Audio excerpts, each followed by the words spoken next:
네, 안녕하세요. 로고스가 간다. 로고스 채널의 조원익 변호사입니다. 로고스 채널은 법무법인 로고스의 유튜브 채널입니다. 앞으로도 유익한 정보를 담기 위해 구독과 좋아요, 응원 부탁드리겠습니다. 자, 종교가 왜 필요한가에 대한 논란은 있지만 수천 년 동안 사람들의 마음의 한 구석에는 영혼의 안식을 위한 갈망이 있어 왔죠. 그래서 기독교뿐만 아니라 많은 종교가 있어 왔습니다. 그런데 이런 안식을 위해 모인 곳에서도 사람들의 다툼은 끊이지 않는데요. 우리 백고모님께서는 교회 분쟁의 원인을 어떻게 보시나요? 예, 사람들이 모인 곳에는 분쟁이 없을 수 없습니다. 교회의 구성원이 비록 거룩함을 추구하는 그리스도인이라고 하더라도 그들도 인간이기 때문에 법률적인 분쟁이 없을 수 없다고 봅니다. 교회 내에서는 이렇게 교인과 교인, 교회와 교인, 또 교회와 노예, 또 노예 및 총회와 관계 등에서 의견들의 갈등과 분쟁이 계획되고 있는데요. 처음에는 신앙적인 이유로 시작하는 경우가 많지만 결국은 교회 운영권 및 재산권의 분쟁으로 비하하고 마지막에는 분열에 이르게 되는 현상을 보게 됩니다. 네. 기독교뿐만이 아니라 다른 종교에서도 분열이나 갈등이 있긴 하지요. 물론 그렇습니다. 불교에서도만 있고 심지어 천주교에도 분쟁이 있는 것으로 알고 있습니다. 근데 이러한 교회 분쟁은 한번 생기면 해결되기가 쉽게 되지 않고 장기화되는 경우가 많은데요. 그런 원인과 대책을 한번 우선 그 원인에 대해서 한번 살펴보겠습니다. 네. 언뜻 보면 서로 착하게 또 서로 양보하면서 지낼 것 같은 그런 종교 단체 안에서도 분쟁이 생기는데 또 이게 또 쉽게 해결이 안 된다고 하니까 약간 모순처럼 보이기도 합니다. 그럼 이렇게 장기화되는 이유는 무엇일까요? 분쟁이 일어나는 그 근본적인 가장 큰 원인은 인간의 죄성에 기인한 겁니다. 우리가 성경적으로 볼 때 죄란 하나님의 명령을 거역하고 자기가 옳다고 하는 자기 주장 의지입니다. 네. 이러한 자기 주장 의지는 하나님에 대한 관계에서뿐만 아니라 인간 관계에서도 나타나는데요. 이러한 자기가 옳고 타인은 틀리다는 이 자기주의의 생각이 바로 분쟁의 원인이 되고 이것이 혈연, 학연, 지연 등으로 연결돼서 분파주의로 나타나게 됩니다. 이러한 것들은 하나 되기를 원하는 성경의 가르침과 배치되는 것이 되겠죠. 결국 그 인간이 가지고 있는 어쩔 수 없는 나약한 본성 그리고 욕심 이런 것들이 갈등을 초래하는군요. 예. 그리고 이제 이러한 갈등의 두 번째 큰 요인은 교회의 법적 성질에서 유리합니다. 교회는 법인이 아니면서 법인으로 행시하는 비법인 사단이라고 합니다. 그래서 비법인 사단이기 때문에 법적 규제가 약합니다. 또 특히 교회는 종교자가 있기 때문에 법적 규제가 약하므로 이제 이 법률 분쟁의 그것이 원인이 되기도 합니다.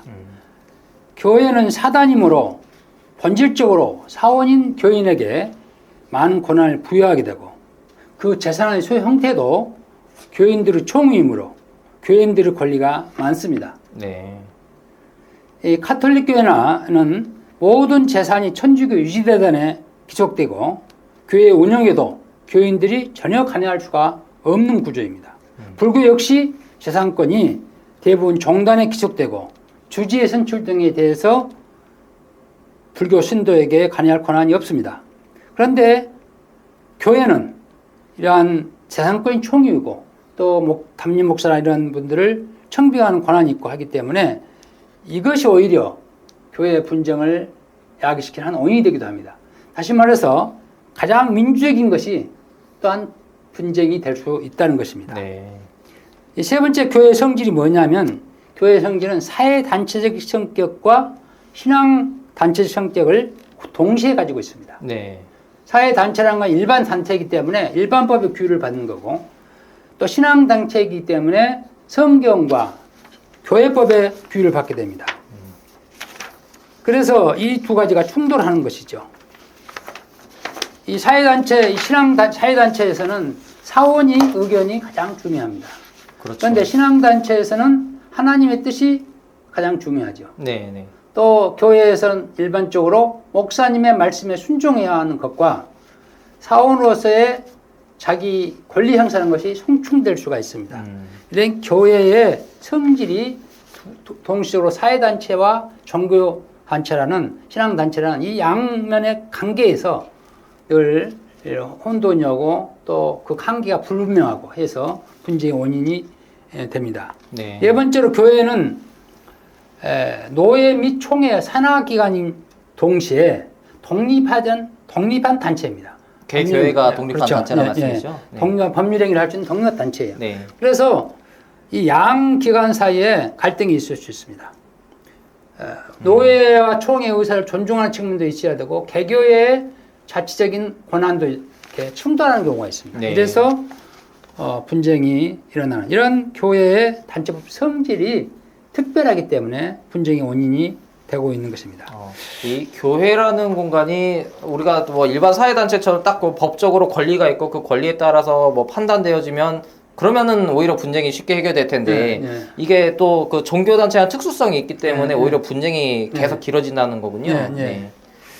그리고 이제 세 번째로 교회 대표자인 담임 목사 지위가 이중적입니다. 네.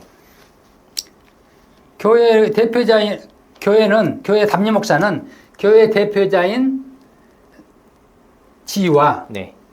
또 노예 소속원이라는 지위에 이중성이 있습니다. 네. 그래서 거기에서 오는 그 노예와 개교회의 갈등, 분쟁이 있고요. 네. 또 교회 담임 목사는 막강한 권한을 가지고 있습니다. 일반 단체는 그냥 법적인 권한만 있는데 담임 목사님은 교회의 대표자라는 법적인 권한뿐만 아니라 영적인 영역까지 관할을 합니다. 네. 그래서 아주 막강한 권한이 있고 뿐만 아니라 담임 목사에게는 일반적으로 다 그런 건 아니지만 일반적으로 정년이 정해져 있고 그 해임도 자유롭지 못합니다. 각 네. 교회가 해임하기도 어렵습니다. 그래서 그 지위와 권한이 절대적입니다. 그러므로 담임 목사의 담임 목사를 누가 하느냐 하는 부분 때문에 교회 분쟁이 심화되고 또 그 분쟁이 깊어가고 장기화되는 것입니다. 그 이제 목회자님의 권한이 강력하다라고도 하지만 또 이제 우리 뭐 개신교에 여러 가지 이제 정치 체제가 있잖아요. 네. 그 장로님들이나 신도들의 권한도 만만치 않다라는 의견도 있을 텐데요. 예, 그렇습니다. 예. 예, 교회는 그 교회가 형성된 과정에 따라서 차이가 있습니다.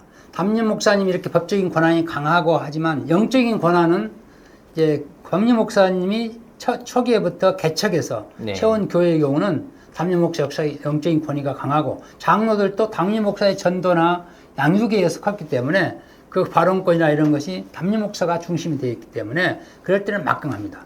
그런데 이제 담임 목사가 이제 이 정년이라든지 해서 갈려서 2대 목사, 3대 목사가 되면 이 담임 목사는 각 교회에서 청빙을 합니다. 그 청빙할 때 장로들이 관여하기도 하고. 그래서 이런 경우는 또 장로들이나 이제 그 교인들의 권한이 시행 경우들이 가끔 있습니다. 네. 그래서 이제 교회가 어떻게 되느냐에 따라서 막강한데 어떻든 담임 목사 권한이 막강하든 장로들이 권한이 막강하든 다른 뭐 중직자들의 권한이 막강하든 이거는 자기들이 중심이 되고자 하는 그런 나쁜 재성 때문에 그런 거죠. 네. 그 이제 제가 보면 저도 이제 교회 분쟁 사건을 몇 차례 한번 수행을 해봤는데 이게 약간 이혼 사건하고 좀 비슷한 양상이 있지 않나라는 생각이 가끔 들기도 했습니다. 네. 워낙 친밀했고 또 신뢰했던 관계에서 갑자기 이제 어떤 재산적인 문제가 됐던 감정적인 문제가 되었던 분쟁이 생기고 나서는 서로 정말 나쁜 사람인 것처럼 이렇게 그 이야기를 하게 되는 부분들도 있는 것 같고 그렇기 때문에 이게 어떻게 보면 교회가 중요한 삶의 터전이었고 그래서 거기서 떠나서 생활하기가 어려운데 거기에 있는 어떤 불편한 문제들을 어떻게 해결해야 될지 그 중간선을 못 찾고 양보하지 못하는 그런 것들이 많이 그래서 보입니다. 예. 이 교인들의 경우 교회 생활에 교회에 헌신을 많이 하고 네. 충성하는 사람들이 이런 교회가 자기의 삶의 전부입니다. 어떻게 보면 대부분의 삶을 점유하기 때문에 이제 거기에서 이렇게 벗어나면 삶의 터전을 잃기 때문에 교회 분쟁이 있으면 그걸 쉽게 말해 죽자 살리라 하기로 이렇게 달려드는 경향이 있는 거죠. 네. 그래서 아까 말했듯이 이혼과 마찬가지로 이게 이 공동체라는 것은 이제 개마인샤프트가 아니고 게젤샤프트가 아니라 개마인샤프트이기 때문에 이런 현상이 나타나죠. 죄송한데 개마인샤프트과 게젤샤프트가 뭘까요? 이익 공동체냐, 네. 가치 공동체. 가치 공동체 내지는 혈연 공동체, 예. 뭐 이런 것들이죠. 그러니까 이 비이익 단체, 비이익 단체. 예. 네. 비이익 단체인데 그러기 때문에 오히려 끈끈한 정과 어떤 이런 것들이 연결돼 가지고 분쟁이 좀 심화되고 오래가는 것이 많이 있습니다. 예. 이게 돈을 버자고 모인 동업계약이나 그런 계모임이 아니라 어찌 보면 고향과 같은 가족과 같은 그런 관계로 생각했기 때문에 이게 쉽게 청산이 못 되는군요. 네. 다섯 번째 또 이제 분쟁의 장기화되는 것은 교회 분쟁의 예방 및 해결을 위한 법령이라든지 또 판례 이런 것들이 좀 미비한 점이 있습니다. 그래서 또 그리고 그러한 법규를 지키려는 준법 정신이 약합니다. 이제 교회에는 은혜가 있어야지 무슨 법을 따지느냐 이런 신앙 그런 관점이 우리 한국 교회 쭉 있어 왔습니다. 그래서 은혜 법규보다 은혜로 살아야 된다. 이런 충돌 이런 것들 때문에 이 장기화되는 원인이 되는 거죠. 근데 이제 지금까지 얘기하신 것만 들어보면 마치 교회 다니면 싸우기만 한다고 약간 이렇게 오해하실 수도 있을 것 같아요. 근데 여기에서 지금 꼭 얘기하고 싶은 건 뭐냐면 저희가 이제 교회에서 분쟁이 생기면 왜 장기화되는가를 얘기를 하는 것이지 교회에 항상 분쟁이 있다 이 얘기를 하는 게 아닙니다. 그래서 앞으로 이 교회법센터가 결국엔 이런 장기화되는 분쟁을 막기 위해서 어떤 노력을 했는가 이게 우리가 앞으로 해야 될 얘기가 될 것 같습니다. 네네. 그렇습니다. 그래서 우리가 이런 말을 하는 거는 우리 교회 분쟁의 원인과 그 장기의 원인 이런 것들을 살펴보고 이거를 어떻게 하면 예방할 거냐 미리 이런 것을 알기 위해서 제가 이런 설명을 하는 겁니다. 그래서 제가 아까 교회가 민주화된 하나의 표징이다라고 했는데 분쟁이 있는 것은 그렇다고 해서 분쟁을 하는 게 좋다 그런 이야기는 아니죠. 네. 맞습니다. 자, 오늘은 교회 분쟁의 원인, 그리고 특히 장기화되는 원인이 무엇인지 진단해보고 왜 법률 조력이 교회에도 필요한가를 이제 우리 백형기 고모님을 모시고 문제를 같이 진단해 보았습니다. 자, 다음 시간에는 교회 분쟁의 주요 유형, 그리고 그로 인한 폐해, 그리고 예방법에 대해서 같이 살펴보겠습니다.